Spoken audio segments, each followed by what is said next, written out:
ଆଜିର ପ୍ରସଙ୍ଗ ବିଷୟ ସଂଘୀୟ ଢାଞ୍ଚାକୁ ସୁଦୃଢ଼ କରୁଛି କ୍ଷେତ୍ରୀୟ ପରିଷଦ। ଆଲେଖ୍ୟ ଆଞ୍ଚଳିକ ସମ୍ବାଦ ବିଭାଗ। ଉପସ୍ଥାପନାରେ ସୁକନ୍ୟା ଜେନା। ଝାଡ଼ଖଣ୍ଡର ରାଞ୍ଚିଠାରେ ସ୍ୱରାଷ୍ଟ୍ର ଓ ସମବାୟ ମନ୍ତ୍ରୀ ଅମିତ ଶାହାଙ୍କ ଅଧ୍ୟକ୍ଷତାରେ ପୂର୍ବାଞ୍ଚଳ କ୍ଷେତ୍ରୀୟ ପରିଷଦର 27ତମ ବୈଠକ ଅନୁଷ୍ଠିତ ହୋଇଯାଇଛି। ଏହି କ୍ଷେତ୍ରୀୟ ପରିଷଦରେ ବିହାର, ଝାଡ଼ଖଣ୍ଡ, ଓଡ଼ିଶା ଏବଂ ପଶ୍ଚିମବଙ୍ଗ ଅନ୍ତର୍ଭୁକ୍ତ। ଝାଡ଼ଖଣ୍ଡ ସରକାରଙ୍କ ସହଯୋଗରେ ସ୍ୱରାଷ୍ଟ୍ର ମନ୍ତ୍ରଣାଳୟ ଅଧୀନସ୍ଥ ଆନ୍ତଃରାଜ୍ୟ ପରିଷଦ ସଚିବାଳୟ ଦ୍ୱାରା ଏହି ବୈଠକ ଅନୁଷ୍ଠିତ ହୋଇଥିଲା। ଆଞ୍ଚଳିକ ପରିଷଦ ମାଧ୍ୟମରେ ସଦସ୍ୟ ରାଜ୍ୟଗୁଡ଼ିକ ମଧ୍ୟରେ ବିଭିନ୍ନ କ୍ଷେତ୍ରରେ ସମନ୍ୱୟ ରକ୍ଷା ନେଇ ବିସ୍ତୃତ ଆଲୋଚନା ହୋଇଛି। ଅପରେସନ ସିନ୍ଦୁର ଉପରେ ଆଲୋକପାତ କରି ମନ୍ତ୍ରୀ ଶ୍ରୀ ଶାହା କହିଥିଲେ, ସମଗ୍ର ବିଶ୍ୱକୁ ଭାରତୀୟ ସେନା ଏହାର ବୀରତ୍ୱ, ସଠିକତା ଏବଂ ସାହସିକତା ଉପରେ ଅନୁଭବ କରାଇଛି। ଏହି ବୈଠକରେ ସର୍ବସମ୍ମତିକ୍ରମେ ଭାରତୀୟ ସେନାର ସାହସିକତା ପାଇଁ ଧନ୍ୟବାଦ ପ୍ରସ୍ତାବ ଗ୍ରହଣ କରାଯାଇଥିଲା। ଏଥିସହ ଆତଙ୍କବାଦ ବିରୋଧରେ ଭାରତର ଆଭିମୁଖ୍ୟକୁ ବିଶ୍ୱସ୍ତରରେ ଉପସ୍ଥାପନ କରାଯାଇପାରିଛି ବୋଲି ବୈଠକରେ ମତ ପ୍ରକାଶ ପାଇଥିଲା। ଦେଶର ସାଂସ୍କୃତିକ ଏବଂ ଐତିହାସିକ ବୈଭବ ଉପରେ ଆଲୋକପାତ କରି ମନ୍ତ୍ରୀ ଶ୍ରୀ ଶାହା କହିଥିଲେ, ଦେଶର ସ୍ୱାଧୀନତା ସଂଗ୍ରାମର ଝାଡ଼ଖଣ୍ଡ ଅଞ୍ଚଳର ବହୁ ଅବଦାନ ରହିଛି। ଭଗବାନ ବିର୍ସା ମୁଣ୍ଡା ଏବଂ ଅନ୍ୟାନ୍ୟ ସ୍ୱାଧୀନତା ସଂଗ୍ରାମୀଙ୍କ ସମ୍ପର୍କରେ ଏହି ଅବସରରେ ସେ ଆଲୋକପାତ କରିଥିଲେ। ସମଗ୍ର ପୂର୍ବ ଭାରତ ଦେଶର ଜ୍ଞାନ, ଭକ୍ତି, ସଙ୍ଗୀତ, ବୈଜ୍ଞାନିକ ଗବେଷଣା ଏବଂ ବିପ୍ଳବର ଭୂମି ହୋଇ ଆସିଛି। ପୂର୍ବ ଭାରତର ବହୁ ମହାନ ବ୍ୟକ୍ତିତ୍ୱ ଦେଶକୁ ନେତୃତ୍ୱ ପ୍ରଦାନ କରିଛନ୍ତି।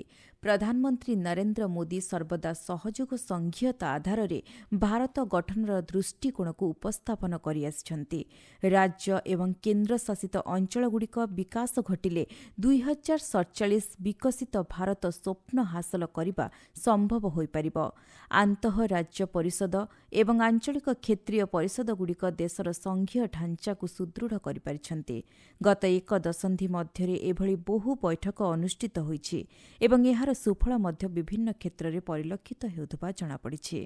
ସହଯୋଗୀ ସଂଘୀୟତାର ଏକ ଦୃଢ଼ ଭିତ୍ତିଭୂମି ବିକାଶ କରିବା ଲକ୍ଷ୍ୟ ନେଇ ଏହି ଆଞ୍ଚଳିକ ପରିଷଦଗୁଡ଼ିକୁ ଗଠନ କରାଯାଇଥିଲା। ବିଭିନ୍ନ କ୍ଷେତ୍ରରେ ଯୋଜନାର କାର୍ଯ୍ୟାନ୍ୱୟନ ନେଇ ଏହି ଆଞ୍ଚଳିକ ପରିଷଦଗୁଡ଼ିକ ମାର୍ଗଦର୍ଶନ କରିପାରୁଛନ୍ତି।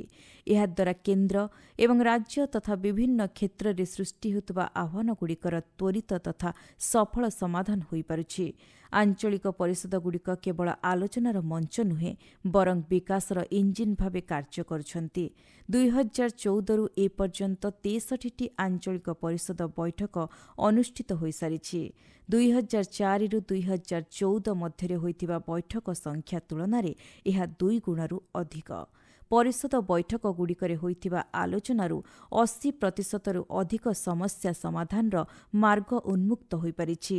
ଏହି ବୈଠକଗୁଡ଼ିକର କାର୍ଯ୍ୟଦକ୍ଷତା ଏ ଦିଗରେ ସରକାର ପ୍ରତିବଦ୍ଧତାକୁ ପ୍ରତିଫଳିତ କରୁଛି। ପୂର୍ବାଞ୍ଚଳ କ୍ଷେତ୍ରୀୟ ପରିଷଦର ଏହି 27ତମ ବୈଠକରେ ମାସଞ୍ଜୋର ଜଳଭଣ୍ଡାର, ତୟାବପୁର ବ୍ୟାରେଜ୍ ଏବଂ ଇନ୍ଦ୍ରପୁରୀ ଜଳଭଣ୍ଡାର ସହିତ ଜଡ଼ିତ ବିଭିନ୍ନ ଜଟିଳ ପ୍ରସଙ୍ଗ ଉପରେ ବିସ୍ତୃତ ଆଲୋଚନା ହୋଇଛି। ରାଜ୍ୟ ପୁନର୍ଗଠନ ଆଇନ 1956ର ଧାରା 15ରୁ 22 ଅନୁଯାୟୀ 5ଟି କ୍ଷେତ୍ରୀୟ ପରିଷଦ ଗଠନ କରାଯାଇଥିଲା। କେନ୍ଦ୍ର ସ୍ୱରାଷ୍ଟ୍ର ମନ୍ତ୍ରୀ ଏହି ପରିଷଦଗୁଡ଼ିକର ଅଧ୍ୟକ୍ଷ ଭାବେ ଦାୟିତ୍ୱ ନିର୍ବାହ କରିଥାନ୍ତି।